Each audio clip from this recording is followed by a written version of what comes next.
CNEU Rock Radio. Unsigned and worldwide.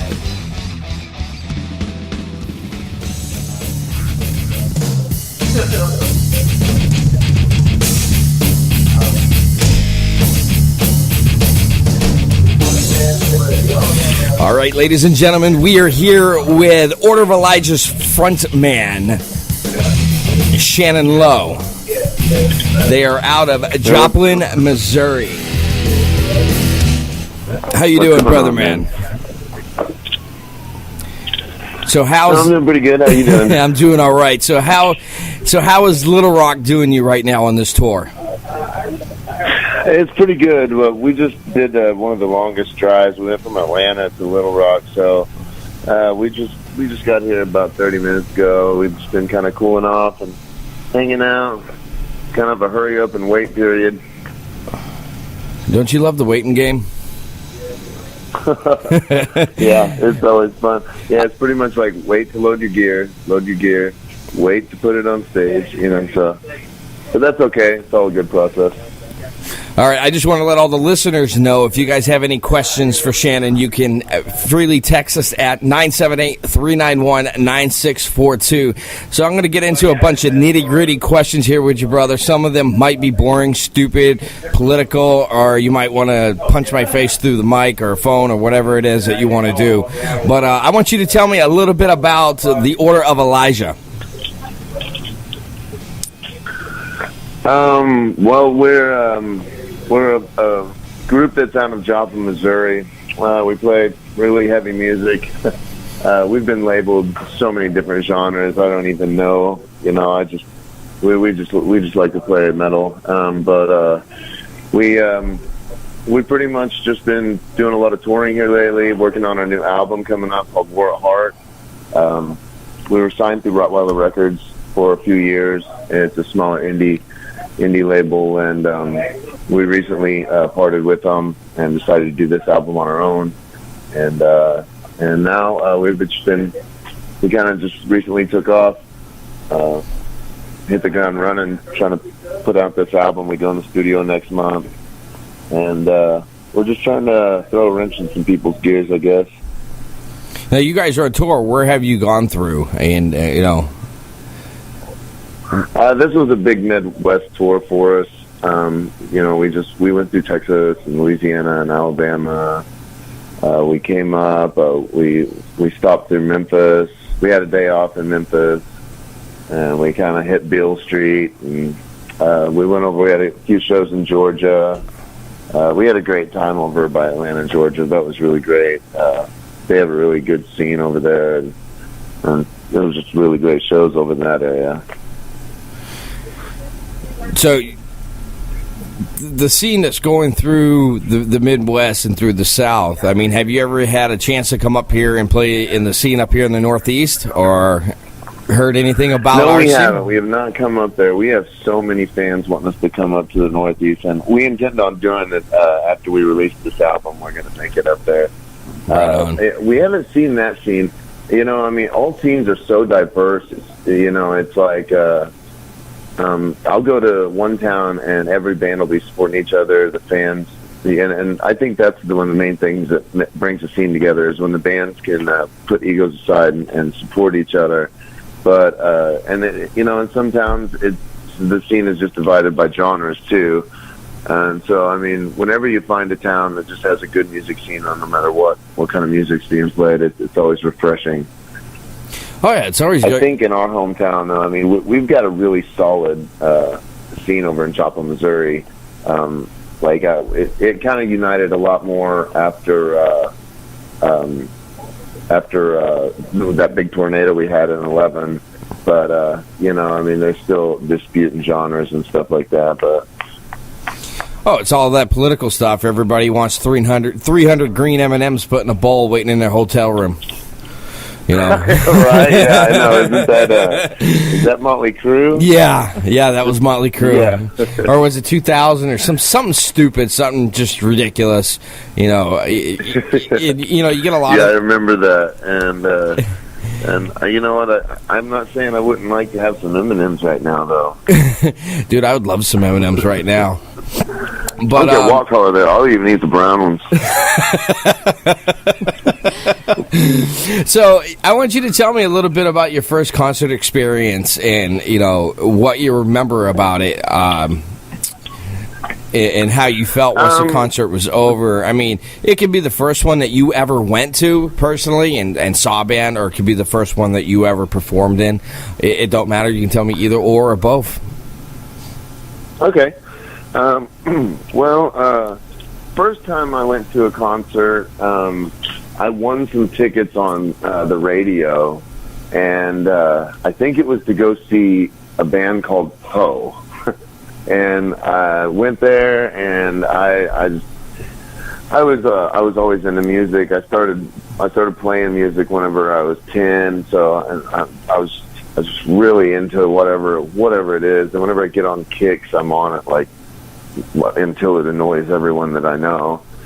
So that was pretty cool. But I think one of the things that really just got me into the whole culture of the movement of music is I went to an Edge Fest one year, and like those little festivals like that, they'll have, it's kind of like a mini Woodstock, and right. I was a teenager, and I mean, like, it was a crazy experience for me. I used to be a little hellion, so needless to say, I guess my friends found me passed out in the middle of the field halfway through, and they woke me up, and they were like, "Shannon, everyone's leaving. We have to go." And I stood up, took 3 steps forward, and just commenced the urinating. Pulled it out, and just right in front of everyone, and they turned their backs and walked away. Like, "We don't know him." You just started pissing all over. This is the story that was told to me. And grant you, I do not remember. Don't you love those things that you don't remember? I've been told some pretty, I've been told some pretty ridiculous shit, and I'm just like, I wish I remembered that. I don't know, pissing in public at a show, that might be a little bit different, but maybe banging a girl behind the bleachers or some shit. But at the same time, it might be ignorance is bliss in this situation. Agree. Oh, and for you guys that just heard that voice, that is Melissa. That's our brand new station manager. This is her first online interview here on CNEU Radio. We're popping her cherry, getting rid of her virginity today. So here you go, Shannon, taking little girls' virginity. Now, I don't think there's honesty in that. Now, did you grow up wanting to play music, or did the whole thing just, come natural to you? Not in the bands I was. I mean, whenever I was in high school, like I said, I was a hellion. I was in band, and for some reason I was just really good at whatever instrument I played. Right. And I played saxophone, and starting, in like, just like regular band class when you're in mid school or whatever. And only reason I went there is because there was this chick that I had a crush on, and whenever you're 10 and you got a crush on a girl, like, you don't talk to them or anything, you just look at them right from across the room. And I had just moved to a place to a new town in Oklahoma. I didn't know anyone. And she was from around where I was. She was brand new, so I just had this weird connection with her. I should tell her this story someday because she's on my Facebook. But anyway, I go to band class the next day because she didn't come to recess the first day of band class. They're like, "Who wants to go to band? Who wants to be in band? Come with us." And you didn't go to recess. You actually went over to the mid-school building and right. You learned about what it was, see if you wanted to do it. I was like, first day, I was like, no way, I want recess. And when I was out there, I was like, oh my gosh, Piper Hall is not out here.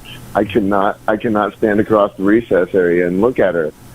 She went to band class, so I was like, okay, I'm going to band class. Next day, I go to band class. I'm in there, and then they're like, well, tonight is the night that your parents have to come pick out your instrument. So I go home that night, and I'm like, Mom, I want to be in band.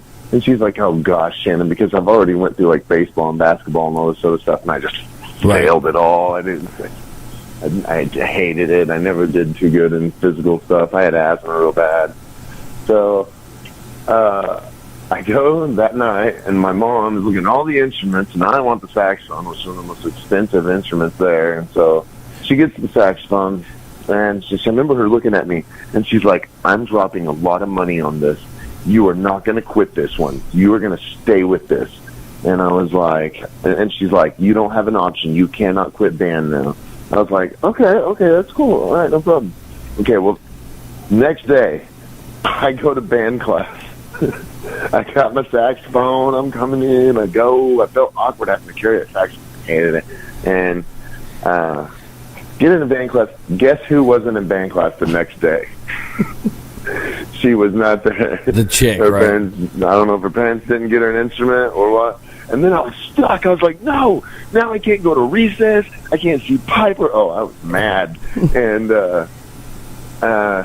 then I just think out of a stroke of embarrassment, because they make you start playing the thing in front of everyone, I eventually decided I don't want to look like an idiot, so I took it home and I figured out what to do, and then I got really good. I got up to like first chair and stuff. But that really has nothing to do with the band I'm in right now. That's just a goofy story. Hey, man, we love goofy stories here. It lets it lets the fans and people know a little bit more about your personal self. You know, I got one of those goofy stories too, except mine had to do with a clarinet. You played clarinet? Yeah, I did, man. Same thing, like some Were chick. you the only dude that played clarinet? Yup. But the chick was hot, and I did get with her and get the boner. I was friends with the only clarinet player, dude. Hey, man, I still got to bang the chick. So, I made out. Hey, there you go. Yeah, I guess that's true. Like, you're probably sitting around all the girls. I was, dude. I was sitting next to all the flute. Playing flute. I'm like, yeah. What? I was sitting to all the chicks that are playing flute and all the chicks playing the clarinet and everything else. And, yeah, I was surrounded by the glory of pussy. But what kind of girl was it if she likes a guy who plays clarinet? I don't know. She gave good head and could fuck like hell.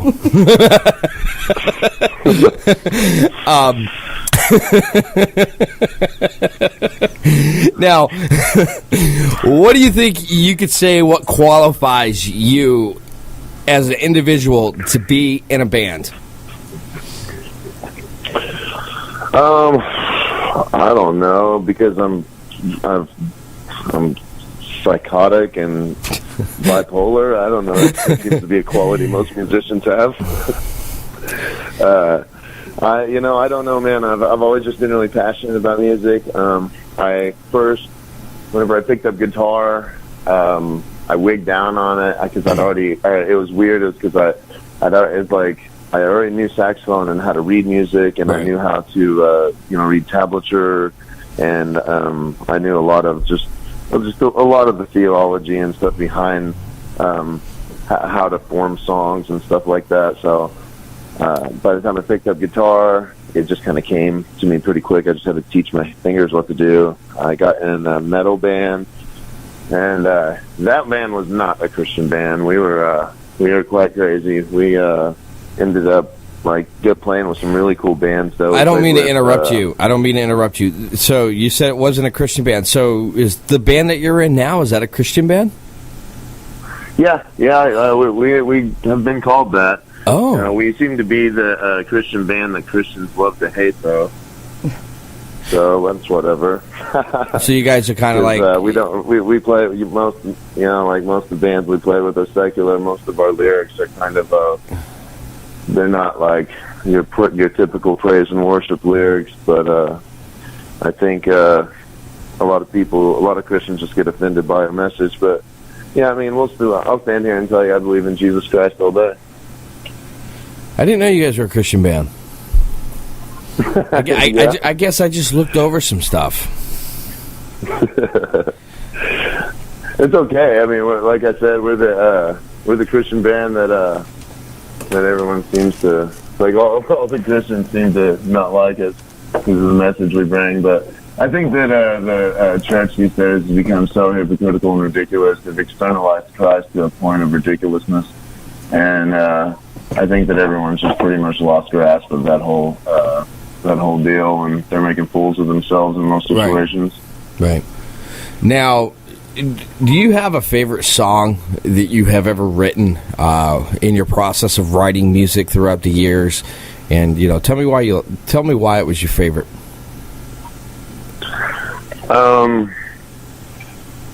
I think the last song that we just wrote, or that we just recorded, is probably my favorite song. God's Unwanted Children.